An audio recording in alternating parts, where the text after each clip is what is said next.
All right, with a rainbow intermission out of the way. So take the worst possible scenario. Disasters don't always happen when it's 70 degrees out and you can wear flip flops, out of your house. So I want you to keep that in mind as far as the shelters you're building. Now, one shelter that's really nice, and you've seen some of the woodland camo ponchos that I carry on a daily basis for day hikes and whatnot. That right there is a sil nylon poncho. Now, obviously, this day glow yellow is not ideal. I got this on sale, so it was sort of the best way to get these. These are going to be pretty expensive, but there's still room to squeeze this thing down. It'll squeeze down the size of a softball, and this is going to be a 5 to 8 foot poncho that basically is going to make a 5 foot by 8 foot tarp. That's going to get you a good shelter, and that's not carrying much. That's going to get your camp, your kitchen, your shelter, whether it be just wood, dry wood, out of the shelter, out of the wind and the elements and the water. With your ponchos, swing over here, you can extend into tarps. Now, you've got a heavy-duty brown Home Depot style. It does have the reflective inside. You can't see. But that is like a 12 by 14. I mean, that thing's huge. But it'll also cover your car if need be.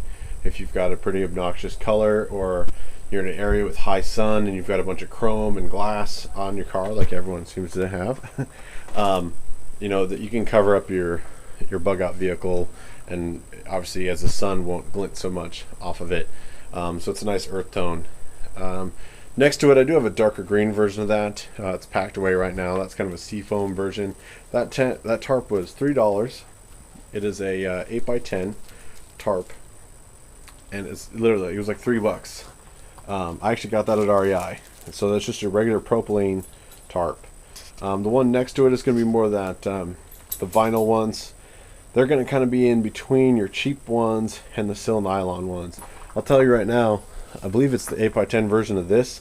It does come in gray, which is, believe it or not, guys, gray is a great camouflage color. Don't overestimate, the earth tones. Gray is one of them.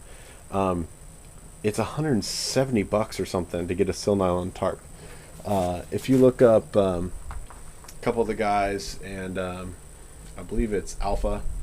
Shoot, no, I forgot. I'll have to put a link or something on there. Look up Bob Bags or long-term food storage, and the guys from Delta Pop Productions will pop up. And he just did a 2-segment video on how to make your own sil nylon tarp. You can make a lot of this gear yourself, guys, and you'll see that if you go back to my original everyday carry bag, that little woodland camo version. That was the first one I'd ever sewn. I'd never sewn a day in my life, and I picked up a pattern at a local sewing shop, picked up a scrap piece of woodland camo, Denier 1000, and went to work and bought some waterproof zippers. So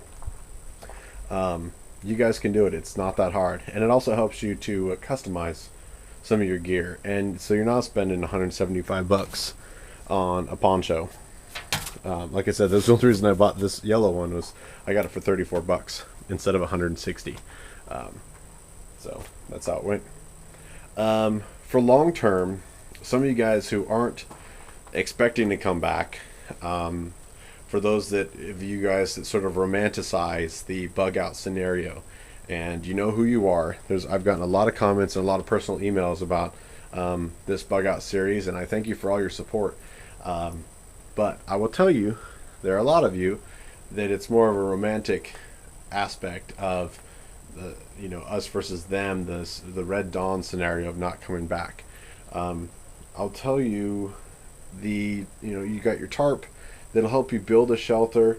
If you're not thinking about coming back, you need to have tools, and we're going to get into tools later, but your paracord, your heavy duty garbage sacks, and think about bringing, this is a 2 mil thick 9 by 12 drop cloth. Now obviously you can get them in black, you can get them in 3 mil,